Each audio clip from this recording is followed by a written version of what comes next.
Okay. Hello, everyone. Welcome to the webinar today. We're really grateful to have a great group of people on the line with us. So what we'll do to start with is we will just start with an acknowledgement of country. So we'd like to acknowledge the traditional custodians of the land that we're joining from today, pay our respects to our elders past, present, and extend that respect to any Aboriginal and Torres Strait Islander people with us today. I'd like to recognise their deep connection to children, community and education, a connection that continues to guide and inspire early learning across Australia. In light of the events yesterday in Sydney, I will be handing over to Himal to say a few words in commemoration of the victims. Thanks, Anya. Yesterday in Sydney, we experienced an act of senseless violence that targeted a particular community.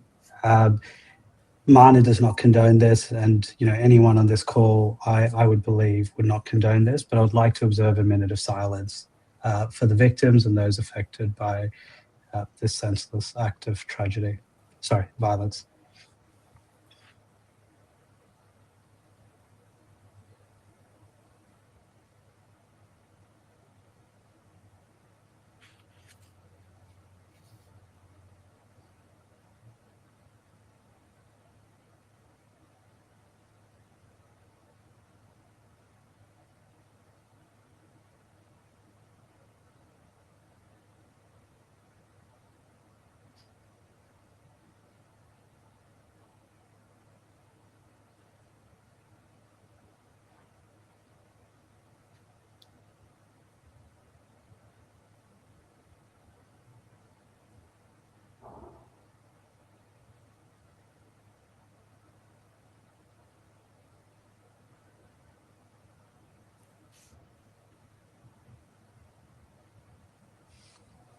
Thanks, Anya. And our thoughts go out to anyone who was impacted by this. Thank you, Himal. Okay, so thank you for joining us today. We've got a growing group of people who've joined the call. We would like to just talk a little bit about this webinar, and this webinar is part of our ongoing efforts to uplift the ECE sector, bring meaningful professional development opportunities to everyone who's joined today, and create space for honest, future-focused conversations.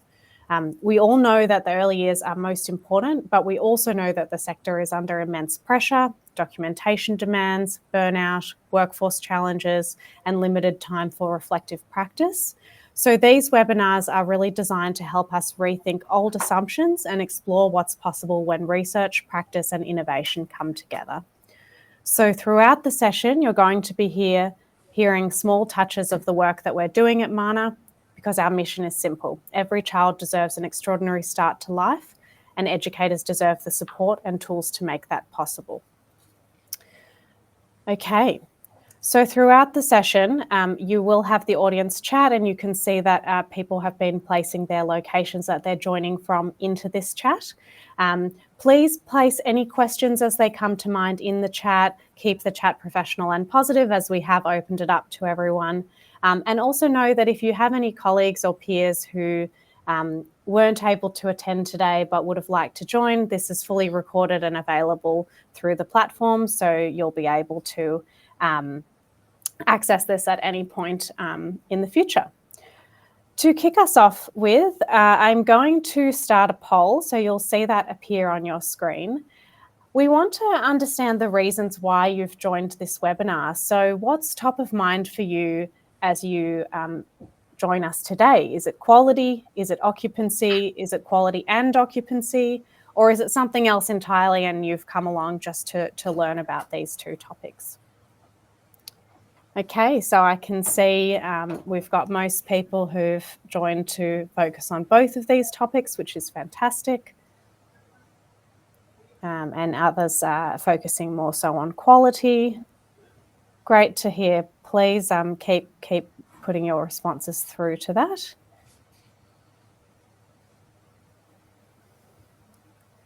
Wonderful. Okay, I'm going to stop the poll now, but really appreciate everyone's responses there. And I think this is great for our presenters to be able to see the deep interest in both of the topics that we'll be exploring today. Okay, so I'd now like to formally introduce our wonderful speakers and guests for today. So we have Ash, who's the CEO of Care for Kids. Very excited to have Ash join us, and he's going to walk us through an initial presentation around some of the trends that have been observed by the Care for Kids team. We've got Karen Mills, who's the head of operations at Amiga Montessori. Very excited to have Karen join us and reflect some stories from her team and practices that she's put in place across Amiga Montessori. And of course, we have Himal, who's joined us as the founder and CEO from Mana, who's going to be facilitating and hosting the conversation today. Okay, I will hand over to Himal to kick us off formally. Thank you. Thanks, Anya. All right, so welcome everybody. We have some extraordinary guest speakers here today, but I just wanted to start by setting the scene of why we're having this conversation and why now. You know, through many customer conversations, we've really started to examine and you know, as an operator myself, we've really started to see 2026 as a pivotal year for our sector. We know that services across Australia and New Zealand are facing and feeling the pressure of 2026. And it's a combination of macroscopic factors like birth rates declining, we're seeing competition intensifying, and we're also seeing shifts in family behaviours that Ash will be taking us through later today. Families are taking longer to decide, they're spending more time making their decision, and also they're looking for factors that we may not be be aware with or aligned with. And as leaders in our sector, as leaders of our organisations, of our centres, we're looking for answers as we go throughout this journey of how we set up our organisations best for success, not only in 2026, but in the years to come. And there are so many things that we could be thinking about as we go through this journey. And so what we're hoping to do today is really start to distill down all of the things that you might be focusing on as leaders into a couple of really actionable focus areas that will have the biggest impact on your organizations. So joining me in this conversation, I'd like to formally introduce firstly Ash. Ash is the CEO of Care for Kids. And, Care for Kids / Toddle goes without any introduction, so I won't have to, I'll let Ash kind of talk a little bit more about that. But we also have Karen Mills, who's joining us as the head of operations from Amiga Montessori. And so we have, two really extraordinary speakers here. So what we're going to actually do today is we're going to start with Ash presenting us a little bit about the macro trends that his team is seeing across the sector. How we're seeing parent behaviour shift, how we're seeing search behaviour shift online. So for those of you who are involved in generating demand for your services, that will really assist. And also his observations about what high-performing services are doing differently from those who are not performing as well. And then what we want to also do is then bring in Karen later in the conversation to really share some practical insights about what her team at Amiga Montessori are doing. And really, we want to focus on one key area, which we'll talk about in a moment. But Ash, maybe I'll throw the ball across to you to introduce. And again, thank you for your time today. Sounds good. Thanks, Himal, and thanks everyone for joining. I know it's sort of heading into holiday season, and we've got a little bit of brain power left before we start to switch off. So appreciate everyone's time. I'm going to touch on occupancy and marketing in a high-level sense, coming obviously from a Care for Kids perspective. And it's really just to share some of the insights as to what we've seen, what's working well, some of the challenges in the industry as well that we're seeing. And if I was, running and operating a centre, what I would do. So it's just high level, and obviously please submit any questions and happy to go through them as well. So high level, I think, Himal's touched on some of this, but 2025 has been challenging. We've seen the birth rate continue to decline. we've seen a flow-on impact, which has led to roughly 17% drop in childcare search. Now, that's not even the leads. That's just talking about childcare search at a high-level number. We've seen competition increase. Again, a rough net of about 3% increase in childcare centres, long day care, that is. We've seen a elongation of childcare search. So historically, childcare search was about a 60 to 90 day process for most parents. It's now an average of 4 months, but in some cases, it's extending out to 6 months. And this is because parents are starting to place a heavier focus on safety. And safety is something very different for every parent. I don't think there's a generic safety approach that parents are looking for. It's not just, is there CCTV cameras and things like that? But they're looking at a whole host of factors, which we'll touch on as well.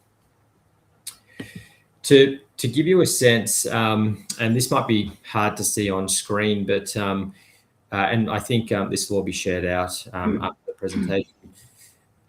This is a high-level view of what parents go through to find their childcare centre. Now, it usually starts with a word of mouth, sort of discussion point. It might be a mother's group conversation. It might be driving past street signage, or there's a trigger point of realizing, hey, we need childcare for various factors, often of which is driven around returning to work.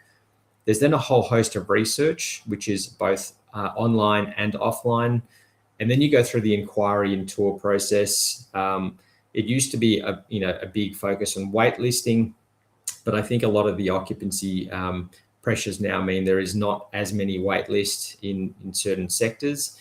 And then obviously going through to an enrolment. Now, as I was saying, this used to take 60 days. It's now an average of 4 months, and it looks like it's even getting longer in certain states, just given that people are struggling from a financial point of view. People are worried about safety aspects. There is so many choices now for childcare, and people are taking a really considered view to how they make that decision. So when a parent gets to a childcare centre, there is often a lot of things going through their head, and it's not always just associated to childcare. Household finance is probably the biggest thing we've seen increase in the last 18 months. And we've seen that some of the most popular articles and video segments on Care for Kids, they're actually related now to how do you pay for childcare? How do you juggle going down to a single income? And so I think a lot of what I'd be talking about, at a childcare centre on a tour is actually educating people on how CCS works, putting their mind at ease as to what the payments are, what the gap payments are, how the process works, because it's a pretty complex process. I hope there's no one from the government on, but it's not an easy process to go through. It is quite difficult to get the CRN numbers and things like that. So I think, even reassuring parents at a tour stage and talking about the fact that it is relatively streamlined, what the actual payments look like, because this is one of the biggest decision points, in addition to the family and safety and wellbeing components, the child's development, who the actual carers are, what the childcare facility looks like and feels like and smells like. So I think this is something that I'd be starting to look at as well. So how should we approach marketing in 2026? And I've got some high-level talking points, but I think what we're seeing is, 5 years ago, there was a really big emphasis on having these studio-style production videos and photos. That era's gone, and we're sort of back to this authentic, user-generated style, real content. Parents want the real sense of where their child's going, and it doesn't always mean showing the best, most polished images. It's sometimes just showing the most real images. Consistency. Don't post one photo every sort of week or month and think that's enough. I think the best way to look at content is it is consumable. And this is, one of the points down there, photos and videos. Content has an expiry date. So think of it as, it has to be refreshed every 3 to 4 months. Even your website, your photos and videos, which a lot of people have these beautiful photos and videos, and they're still the same photos 3 years later, but the center's already evolved. It's quite different. Playscape's different. So think of consistency as daily post. And this can just be little snippets of life in the scenes, even behind the scenes, educators sharing a thought of the day, something insightful. And I think that's really how you grow a following. With content, it's bringing new information to the table, not just the same generic information that everyone's putting out there, and try to see each channel as different. So TikTok is probably the rising search platform in Australia from a childcare search point of view and a content sharing point of view. Don't be afraid of it. I would say lean into TikTok. It's probably something that I'm not overly used to, just given I'm getting old. But a lot of the young parents have grown up using TikTok as part of their social media platform. Be on there, share information, make it slightly different to your Facebook content, which is slightly different to your Instagram content, which is slightly different to your LinkedIn content. The key is have difference in each channel. Reviews, constantly people are coming to us saying, hey, I got a negative review. Can we pull it down? How quickly can we pull it down? I think people see through if you have 500 5-star reviews. They sort of feel that that's not real, and they start the process of their own investigation process as a parent. I think own flaws. No service is perfect. Yes, there are going to be times where it is really subjective, and you might want to discuss that review and take it down and chat to Google. But I think there's really good opportunity to talk about the fact that, hey, things didn't go right. It was dealt with. We've learned from it. We've grown as a centre. Again, parents want to see that real, authentic approach and responses. And I think that's really important is don't be afraid of negative reviews. Actually use them as a platform to get better. Branded search. Ash, sorry. Ash, do you mind if I just touch on that actually for a moment, if that's okay? Because I think, often at times we're looking to protect our image, and the online environment is a bit harsh. And one of the things I've observed also is, like, if we take this from the online to the offline, families are already talking about these things with their friends anyway, aren't they? So kind of resisting the idea, or like ignoring the idea that people already know about this, even if it's online or offline, is kind of, you're probably not going to get families already talking to their friends about this. Are you observing kind of similar things around that as well? Yeah, I think that's a really good point, Hamal. I think, we run parent surveys every quarter, and we aim for a minimum of 500 parents per quarter. One of the funny things is when they see centres with only 5-star reviews and a 5-star Google rating, their instant feedback is, oh, that must be fake, or they're paying parents for those reviews. And I think, like you've said, offline, there are different conversations being had in different sort of, I'm generalizing here, mothers' circles.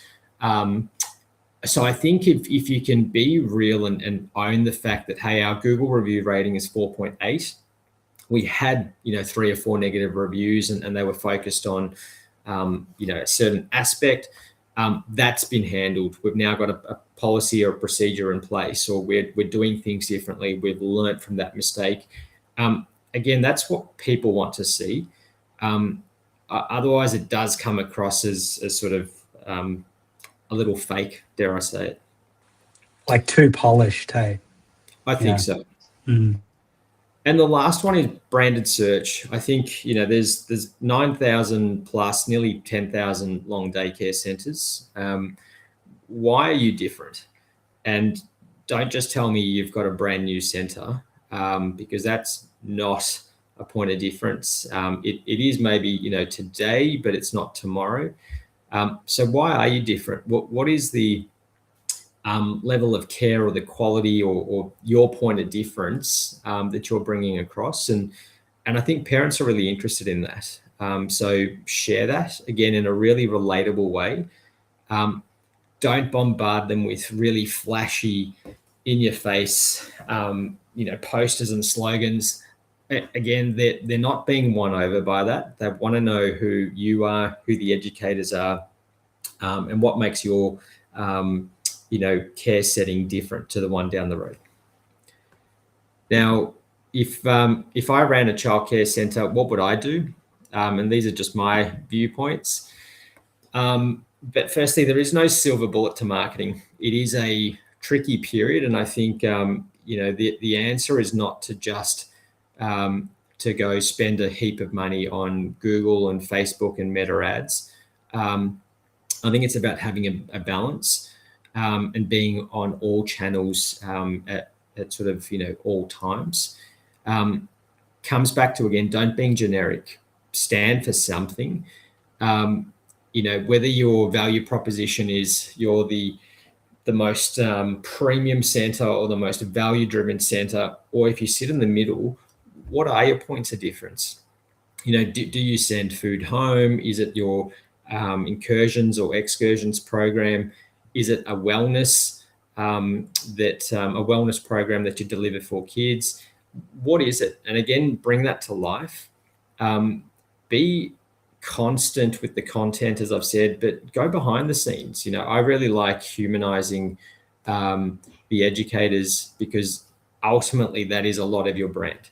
When you take the four walls down, you're left with the educators. So go behind the scenes. Talk about, hi, I'm Miss Sally. I'm the 3-year-old kinder teacher, or I'm Tony the chef.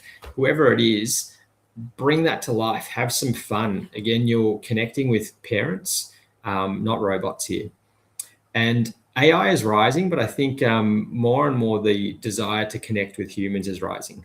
And I think, people use AI as a checking tool, but it still comes back to that human interaction. And I don't think that's going to change in the short term. So again, lean into that and focus on that. With the tour experience, elevate personalization. I can't tell you how many mystery tours I do each year, and within 5 minutes, they've already forgotten my name, and they've already forgotten my fake child's name. And I think this is really important, where you should have a pre-qualification for anyone who comes to the centre. Know what their core focus is. Is it specific days? Is it a learning style? What is it about their child that they want to see grow and flourish over the next 2, 3, 4 years? And I think if you can tailor that and personalize that, you'll have the best chance of conversion on actual tours. Highlight your safety protocols, but make it human. I think there is so many jargon, acronyms now that people will throw around. They'll go back to legislations and things like that, and numbers. Parents don't know that. Parents just want to know that their little child, their son, their daughter is going to come home safe, and that they feel that they've made the right choice sending their child to your centre. So highlight the fact that there are protocols and policies and compliance frameworks in place. But again, talk about the fact that the culture is the binding force of making sure that nothing goes wrong. And I think that's probably the most important point that I will make. The final one is, as I've talked about, hero your educators as much as your brand. It is exceptionally important. People are always afraid of having beautiful photos and videos of their centre team, because they're afraid that they're going to go to the competition and I've got to update it. Who cares? Do it, because they're probably more likely to stay if they feel part of your brand rather than just an employee. And I think, again, this is what parents are looking for. So lean into it, have photos, have videos, and because content has an expiration date, if that team member leaves, it's time to update that photo. It's not as big and scary as people make it out to be, and I think that's a really important factor.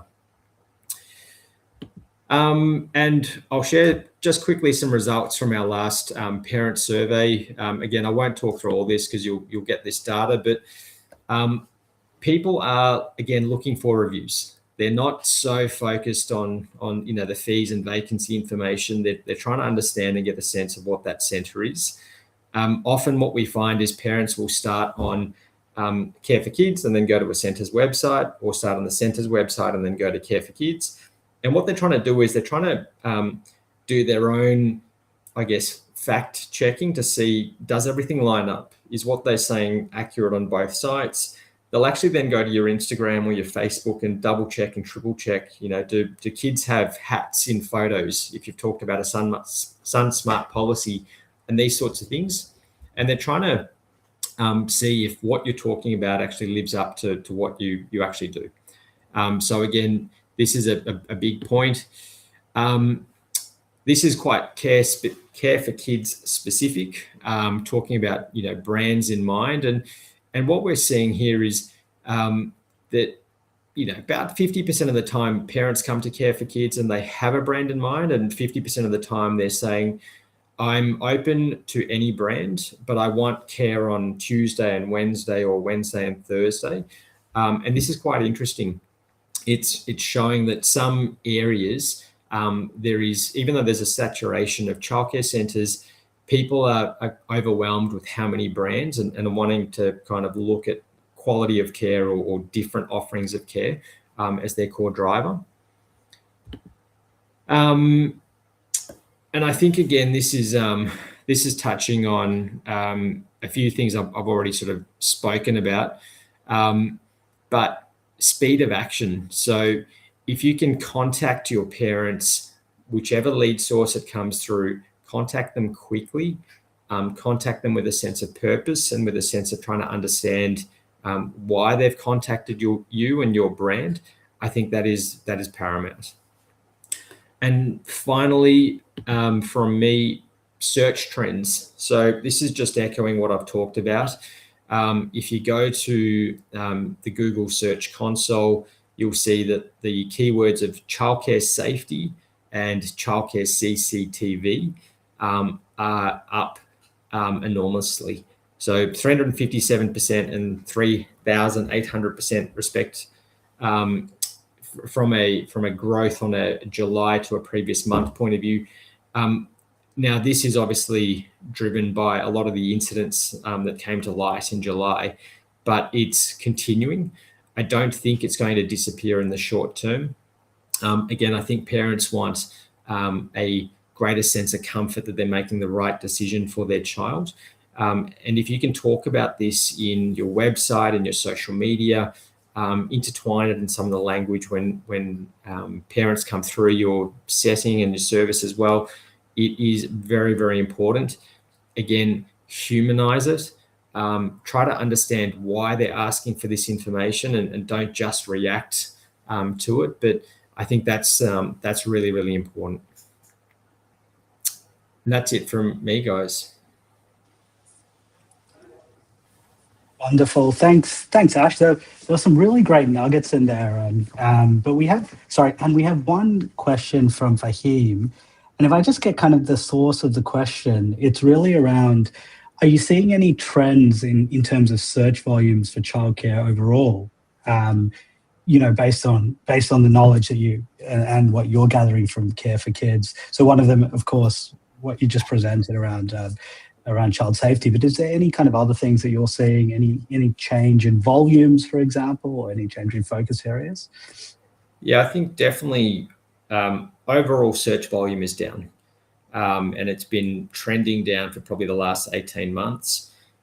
We've tried to run a correlation analysis to the childbirth data, and it's not an exact science, because some people enter childcare at 6 months, some at 7, 8, 9, some at 3 years. So it's not 100% accurate. But what we can see is there are less kids. There's less kids being born in Australia, which is resulting in less childcare search. We have seen, again, from one of our last parent surveys, that there are parents for the first time not sure if they want to enter childcare. Now, 5 years ago, there was a lot of work done by the entire sector to talk about the fact that early learning is critical in a child's formative years, and it's not child minding as it was, maybe back in 1970, 1980. The industry has really grown. But I think now people are trying to juggle cost pressure, working from home, grandparent support, just generally feeling overwhelmed and not sure if they're making the best decision. And so they're delaying that choice. They're keeping their kids at home and then, entering kinder. There's a lot of development delays as well. Some of it is just due to changes in society. Some of it is a hangover from COVID. And I think there's a whole host of factors that are sort of culminating into this. But what we can see is less kids being born, less childcare search. I think that's reflected across the industry, as we can see now with softer occupancy.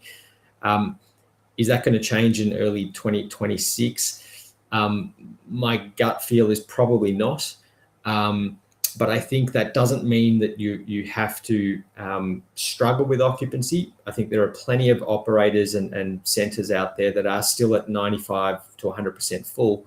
And it comes down to what you're doing in your specific community, which is, again, very, very different across Australia. Thanks, Ash. I think, we often talk about a concept called the Apple Store effect in Mana and a Being, and this idea that, in the 2010s, you would line up, I grew up in Sydney, you'd line up when you'd be walking down George Street, you'll see the Apple Store, and there's a release for the iPhone coming out, and there were people just queuing up along the way. But then right next door was the Samsung store, and no one there, doors open, no one queuing up. And at that time, there was a real strong customer value kind of connection to Apple and the brand. And this is not advocating for Apple at all, but the idea being that, if there's a customer perception, if our families believe that we're delivering quality, and, maybe we can start to mitigate some of these. And Ash, like you said, you will have those Apple stores in each local geographic area, as well as the ones who don't have the perception of quality as well. I think the new version of that is the Labubu store. My 6-year-old daughter is obsessed with, so... I'll rename that at Mana, the Labubu store effect. Thanks, Ash. Now, just on that point, one of the things you mentioned in your slides was one of the predominant factors for conversion is that first tour, and that really getting that part right. And to that end, I'd love to just introduce Karen to kind of double click into this, Karen, and would love to get your thoughts. I mean, in Amiga, you've done a lot of work to understand the tour experience that you want to provide families and align it with what you value in your organization. But I'd love to maybe start with just a bit of background in terms of your process and what brought you to that point, and love to get your thoughts on, Yeah, I mean, I don't think anyone's doubting that 2025 has been quite a difficult year for occupancy for a lot of services, Amiga included, and the struggle that everyone went through, and in June, July, and then all the reflection that's taken place since then, and really looking at the things that we do to make sure that we are providing that best possible service. And how do we get that out to our parents and our families? And how do we, first understanding what we do to be able to take that step. So what we did is, as a start, we did some mystery shoppers for our services to really understand. We have a tour process, we have a waitlist process, but what's that really look like to an independent person in the service? So we did that as our first step, which gave us some eye-opening experiences and being able to go, okay, so where can we improve and what can we do better? Then we also looked at what does Amiga mean to our teams? So we did a lot of reflection. We pulled our teams out off the floor to be able to, and out of the services to really get some feedback from them to be able to understand. We also continually do family feedback surveys and staff feedback surveys. And we ask those questions. Why do you want to come to Amiga, and why do you stay at Amiga? So we really delved into understanding what happens in each of our services to be able to make our services special, to find that selling point to be able to sell across to our families, because we've got to understand that before we can actually share it with our families. So there's lots of conversations, lots of whiteboarding and reflections on what we do, and every one of our services is a little bit different. So we looked at what is the Amiga way, the Amiga difference. Then we looked at what is the Montessori difference, to be able to understand that. We also looked at how do we get that out to our families? What is a family wanting to find out on a tour?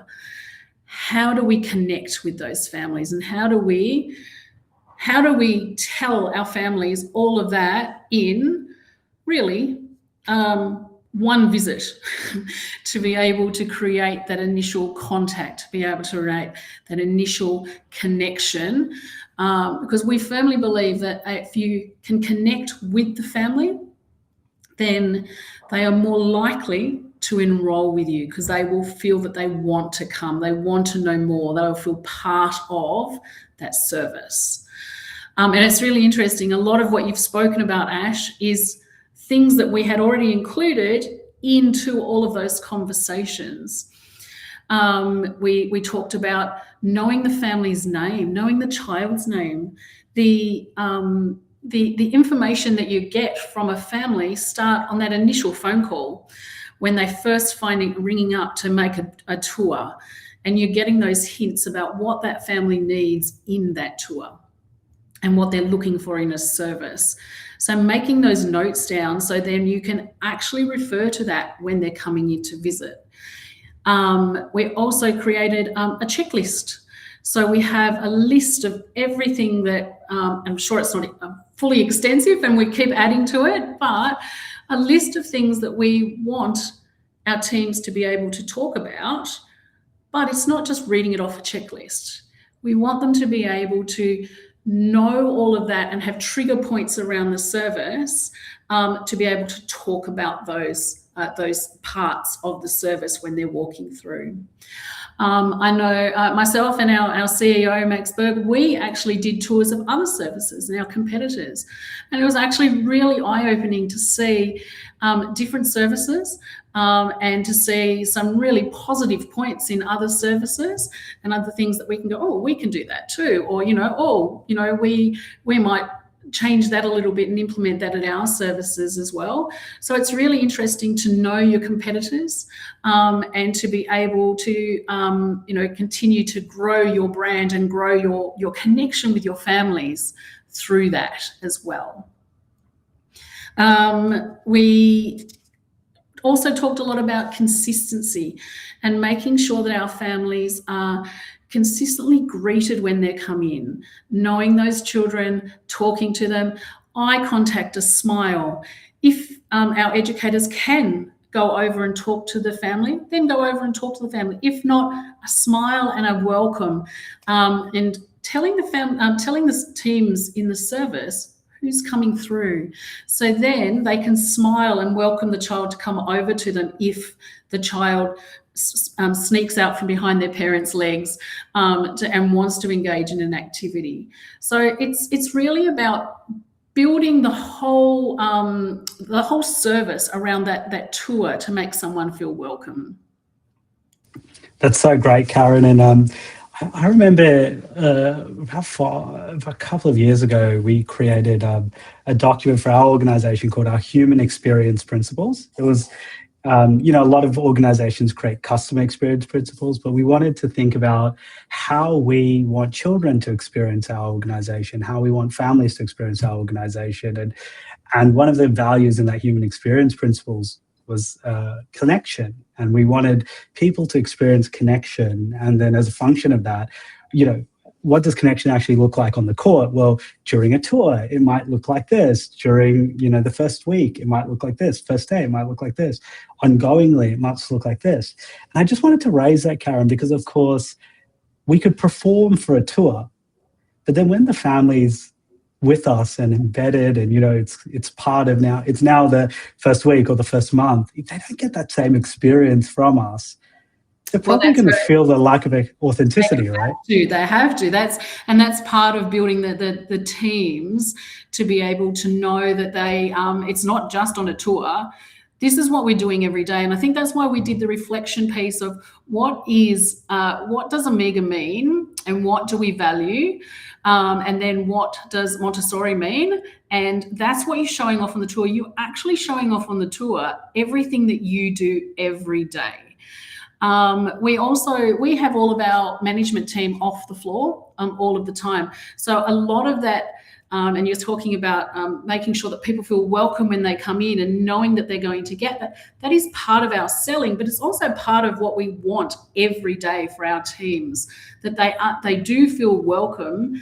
And what they're experiencing on those tours is what is happening every day, because it's real life stuff. That's what we want them to be able to see, is the real life stuff that they are experiencing every day. Our teams do tours at all times. And not all times during the day is it all rosy and perfect.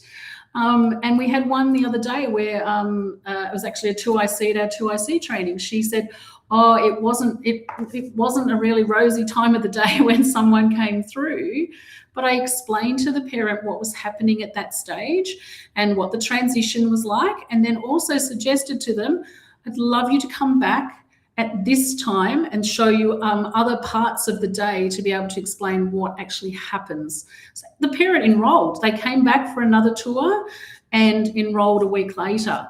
So it's showing parents exactly what happens in the services, because that's what we believe. That's what we know is happening, and that's what we are trying to connect with our families and selling to our families.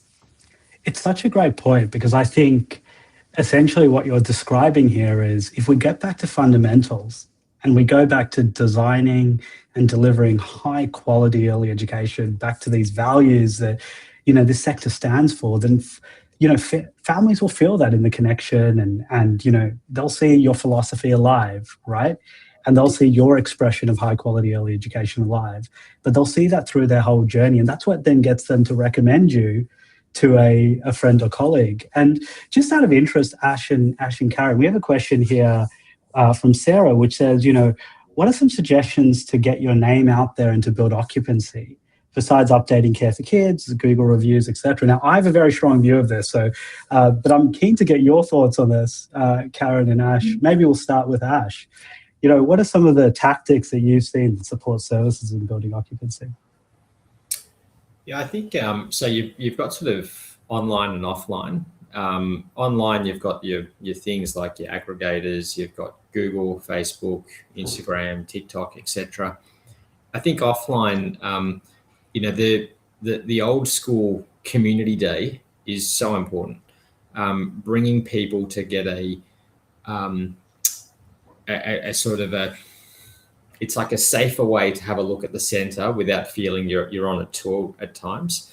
And so I think inviting the community in, it might be once a quarter to say, hey, we're just running an open day. It doesn't have to have the big community day feel where you've got the face painters and the balloons and things. It might just be a come in, chat to some of the educators, have a look at the centre. I think that is really important. I think, again, using your educators as community pillars is so important. Often those educators are in that community and everyone knows someone and so on. And so, again, using them as much as you can in a appropriate way, from a marketing point of view, to really, again, hero and champion that centre. We at Amiga, some of our services do Montessori mornings, where people are invited from the community. We'll also do a lot of community excursions, walking around with, in a group, children with all little vests on, and we've got, we're actually having delivered out to our services today, Amiga prams. So, and we've noticed that that those excursions that take place, we get a lot of feedback from the community from those, and really nice comments of people to the teams and the services. And people will ring and say, we're booking a tour because we've seen you out on these excursions. So being really involved in the community, and family and community events. We have quite a few fates that some of our services are involved in, as well as just going to the local supermarket to buy things. The children go and have an excursion over there, or some planting sessions. We've had art shows in local communities. So again, there's a lot of things just in your local community that will help build occupancy and convert. So great. It's almost like, again, going back to building a holistic program that engages the community. And then as a byproduct of that, you're getting out into the community and the community gets to see you. So it's like, it's cool to see kind of our values as early childhood organizations really supporting the occupancy side as well. I mean, if I might just add something, I think there are a series of tactics and so on that we can put in place. But I'm keen to get your thoughts, Karen. I have this strong view that ultimately, the Labubu effect will play out in a community, right? And, parents only buy within 3 to 5 kilometers of where they live, and they're looking for the best possible care at the price point that they can afford. And, the most likely center that they are to attend is the one that they get recommended to them. Like, so if a friend recommends, right? It's, Ash, what's the stat? It's, 60 to 70% of inbound inquiries, is it? Or have I got that right? Or do you have that on you? I think from memory, so we did a focus group survey with 1,200 families, and it's 81% of childcare starts with a word of mouth recommendation. Wow. Of that 81%, 90%, the next step they take is they go online and they start researching. So again, it's that offline and online kind of integrating together. Yeah, wow. The word of mouth is definitely the main selling point, which is also compounded when they've seen you walking in the community, and so then they go, oh, yeah, I'm going to go have a look there. So definitely word of mouth and keeping your existing families and working with your existing families. We've done a lot of work on letting families know how their feedback is being implemented in the service. So we do surveys throughout the year, and then we have a project board basically of what has been implemented from that feedback and what we're going to do with that. And then, so again, parents can see that what they're telling us, we are working with. So that then goes back to the parents, and then that goes out for, as positive word of mouth, because the parents feel heard. Karen, a free idea for you is Amiga branded Labubu dolls. Take off. I love it. And I think Hafsa just made a great comment around retention playing a huge part, right? If one of the metrics that we used to track it being, and I'm sure everyone has kind of like a view of this, is we used to track NPS as one of our key metrics, and I know a lot of the larger organizations do that as well.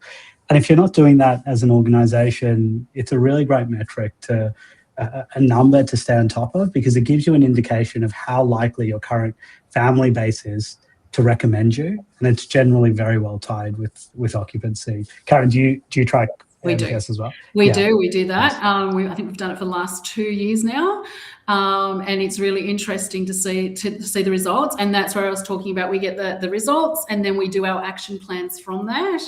And then we do another one from that as well. So it's been really interesting, and it's great to see the feedback has increased, and it's really positive, and the services get so much of a buzz out of seeing their result increase.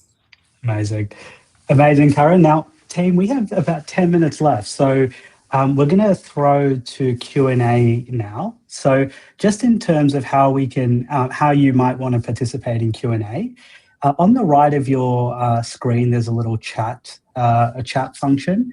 Please feel free to just drop your question in there.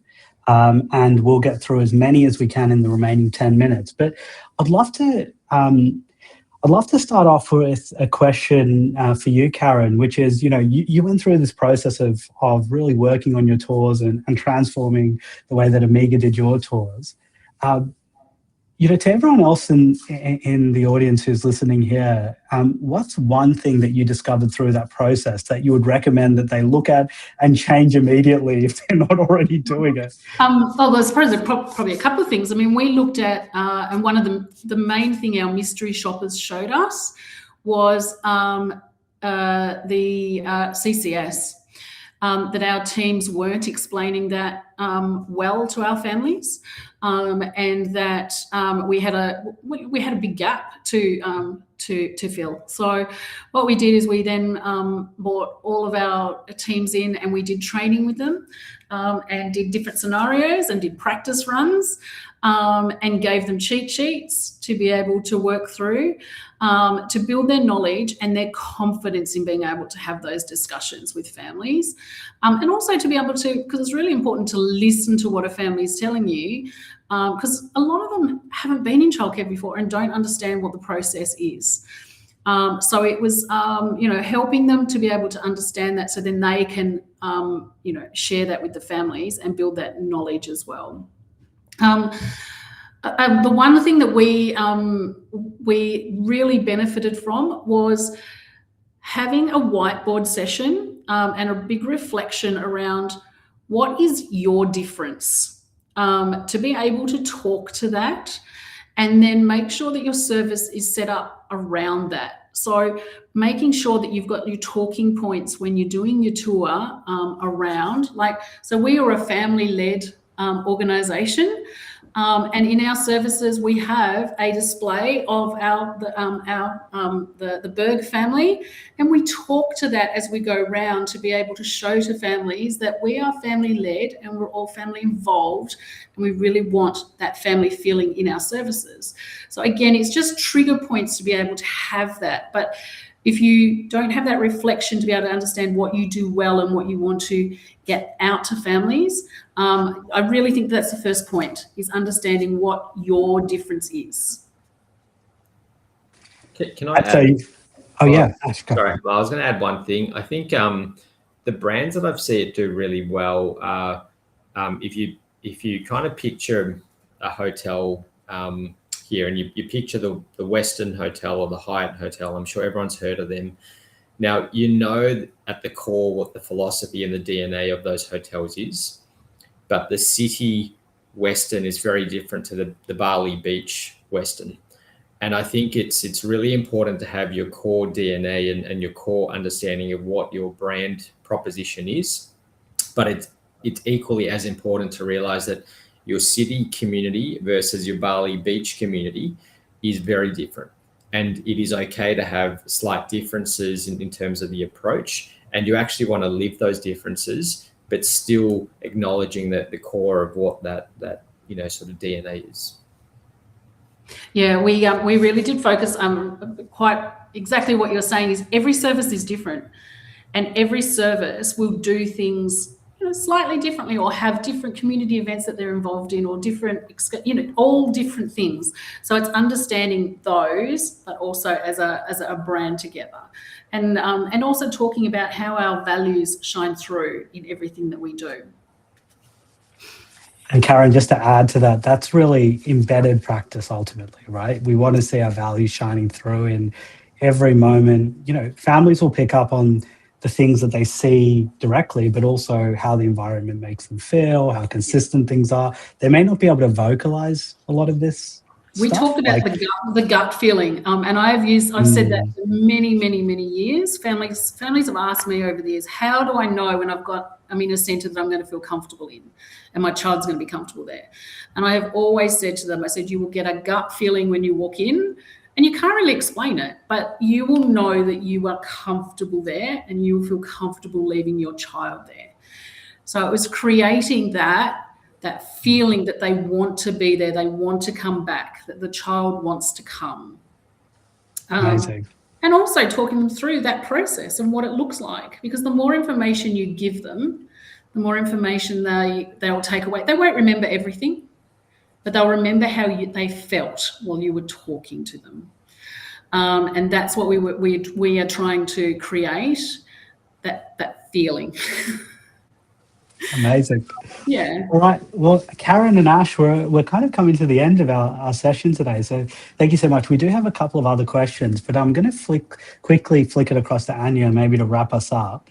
And to all the people who have to whom we haven't been able to get to today, really sorry. We'll look to maybe come back to you via email. But Anya, yeah, thank you. Thank you everyone for your time and attention today. Anya, over to you to close us out. Thank you so much, Jamal, and thank you, Ash and Karen, for so kindly giving us your time and sharing such valuable insights as well. We've had about 40 people on the call today, which is fantastic. So, I hope that's 40 individual teams and groups of people who will walk away with some fantastic insights from this session. There are a couple of questions that have been asked around, for example, how to differentiate as a smaller operator from a larger brand name. I think some of the earlier insights shared on this call will be really fantastic, particularly around social media. And then, of course, the insights shared by Karen around really thinking about how you differentiate yourself as a service. And then there was also an earlier question around getting name out there to build occupancy. So on that vein, I will actually be sharing 2 polls. So the first poll I will launch is, I'm very curious to understand from this group how comfortable people feel around posting organically on social media. There's 3 options there. Do you feel very comfortable as a service? Are you still learning and figuring that out? Or do you feel a little out of your depth? Social media and particularly, newer platforms are something that people are learning all together at the same time. So we really welcome, and don't be shy with sharing your thoughts on this one. Okay, so we've got some people who are quite comfortable, still learning, some people a little bit out of their depth, which is very good to see, and I think a really interesting emerging topic coming out of this session. Okay, I'm going to stop that poll, and what I'll do is while I put this on screen for the next webinar, which I can't believe I'm saying this is going to be in 2026. I am also launching the poll just around how satisfied you feel with today's webinar. So have you walked away with some insights or food for thought for your particular team or service? So there's 5 options there. We'd really like to hear from you and understand how we can keep improving each of these webinars. And the next webinar next year will be about shaping ECE for the next generation. We'll be exploring things like addressing work intensification, retention and wellbeing. So that retention point that was raised a little bit earlier in this call in the chat is something that we'll be deep diving on next year on the 8th of January. So if you would like to register for that, I'll just launch that at the bottom of your screen as well if you have any issues with the QR code there. And we'll let that poll keep running as well. So thank you very much. This brings us to the conclusion of our event right on time. And I'd again just like to thank all of you for taking the time out of your day to be here with us. We know how busy this week will be for people in the lead up to the holiday period, and we just greatly appreciate you all for coming here in with the view of learning. And we also again thank our speakers Karen and Ash and Hamal for facilitating. So thank you very much. Feel free to share the recording with your teams if they weren't able to join. And we really look forward to welcoming you back to our first webinar for 2026 next year. So thank you. Thanks, everyone. Thank you very much. I will end the recording. Thank you.